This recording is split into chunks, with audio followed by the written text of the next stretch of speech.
नाज़रीन, drama serial Chaalbaaz में अनाया अपने बाप के पास आती है। अब्बू प्लीज़ मुझे माफ़ कर दें, मुझसे गलती हो गई, मेरा कोई कसूर नहीं है। मैं तो आप लोगों को कब से बता रही थी, मगर आयजा भाभी अपनी जिद पर तुली हुई थी। असल कसूरवार तो वो है, आपने मुझे खामखा घर से निकाल दिया। आपको पता है मैं कितनी दरबदर हुई हूँ। मुझे शयान ने आयजा आपी की वजह से तलाक भी दे दी है। हामिद इशारों में कहता है, तुम चली जाओ, मैं तुम्हारी शक्ल नहीं देखना चाहता। तुम्हारी वजह से मैं किसी को मुंह दिखाने के लायक नहीं रहा। मुसरत आयजा को कमरे से बाहर निकालती है। तुम्हें शर्म नहीं आ रही?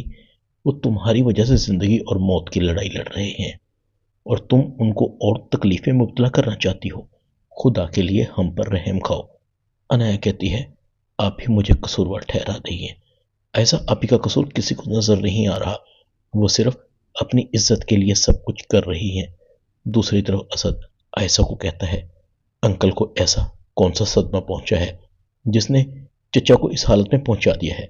आयशा कहती है, असद अबू तो बिल्कुल ठीक थे, अचानक उनकी तबीयत खराब हुई, मैं वहीं थी। असद कहता है, जिस तरह से वो रो रहे थे, हाथ जोड़ रहे थे, ऐसे लग रहा था जैसे अब्बू से कोई बात करना चाह रहे हो। ऐसा कहती है, कहना क्या है, बस वो यही कह रहे थे कि उनको अगर खुदा न खास्ता कुछ हो जाए तो वो अनाया को बाप की कमी महसूस नहीं होने देंगे। असद कहता है, अभी तुम्हें वहीं रहना चाहिए था, यहां नहीं आना चाहिए था। चची हॉस्पिटल में अकेली है। आयशा कहती है, अम्मी अकेली कहाँ है असद, वहां सब तो है, आशिर भी है, रूहान भी है, अनाया भी है। अचानक से आयशा के फोन की घंटी बजती है। आयशा फौरन से कॉल रिसीव करती है।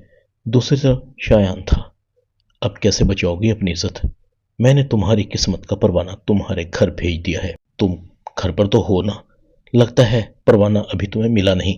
फौरन गेट पर जाओ, मेरा भेजा गया तोहफा वसूल कर लो। ऐसा ना हो कोई और उसे वसूल कर ले, बल्कि अब तक तो कोई वसूल कर ही चुका होगा। आयशा भागती हुई गेट की तरफ आती है। डाक रूहान के पास थी। अनाया घबरा जाती है।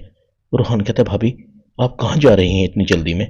आयशा कहती है, कहीं भी नहीं, तुमसे काम था, तुम्हें ढूंढ रही थी। ये तुम्हारे हाथ में क्या है? रोहन कहता है, डाकिया देकर गया है, देखता हूं इसमें क्या है। आयशा फौरन रोहन के हाथ से लिफाफा ले लेती है। इसे बाद में देख लेंगे, तुम फौरन हॉस्पिटल पहुंचो, वहां अम्मी को और अनाया को तुम्हारी जरूरत है। शायद आशिर को कोई काम आ गया होगा। रोहन फौरन घर से निकलता है। आयशा लंबी सांस लेती है और अनाया के तलाक के कागजात को छुपा कर रख देती है।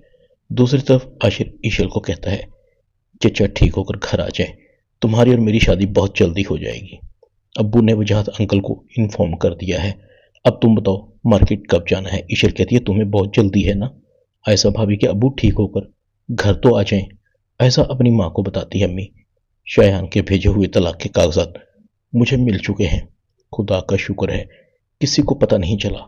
आप अनाया को समझाएं, उसने जो करना था वो कर लिया, अब रूहान की तरफ तवज्जो दे। मैं जानती हूँ रूहान अनाया को बहुत पसंद करता है।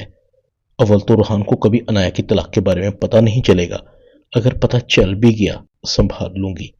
रूहान अनाया को माफ कर देगा। मुसर्रत कहती है, वो कहाँ सुनती है, इतना कुछ हो गया अब भी वो अपनी गलती नहीं मान रही।